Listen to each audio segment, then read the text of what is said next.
After a great night's sleep on board, the Reef Prince is now steaming its way to one of the most magnificent reef systems in all of the Kimberley.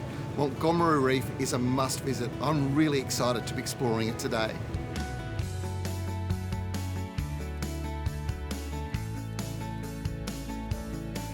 Located in Camden Sound, about 330 kilometres from Broome, this spectacular flat-top reef system, it's renowned for being exposed during the low tide, standing up to 4 metres above the water.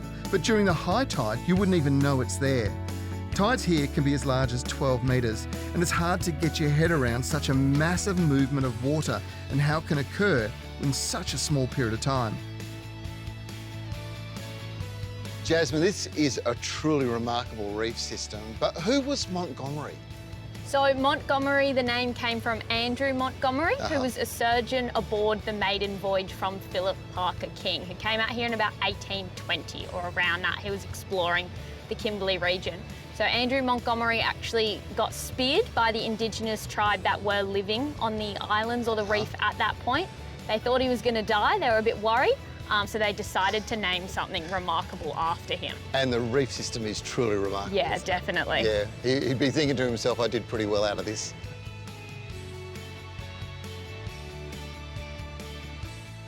Unlike a lot of reef systems, this wasn't formed by corals building a foundation, but in fact, it's a 1.8 billion year old flat rock. To really get a sense of this natural wonder, you need to get right up close to it. Today, our guide Ben shares what happens when all that water subsides. So it's a 400,000 square kilometre reef system that is totally submerged on a high tide. And then as the tide drops, it actually exposes itself. So all that water has to rush down, as you can see on these gutters here, forcing all the bait fish down, all the life into these little channels. On the other side, that water building up, that's because the continents are getting closer, Australia to Indonesia, and the water's building up, which causes that dispersion along with obviously moon and sun activity. Yeah, absolutely. It's an incredible thing, isn't it? It really is. The second biggest tides in the world, second only to Canada.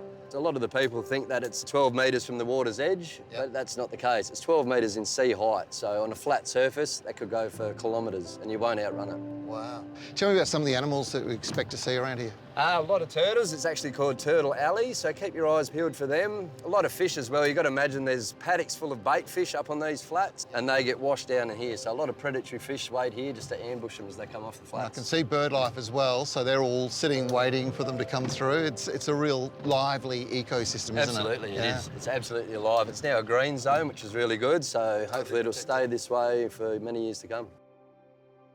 It's like an ancient marine garden teeming with life.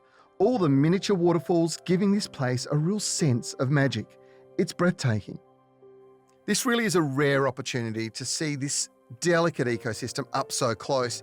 Every twist and turn of the reef reveals new surprises. You can't help but feel really privileged to have access to this environment. It is so pristine, it's so wild and unique, and it's nothing like you'll see anywhere else on the planet.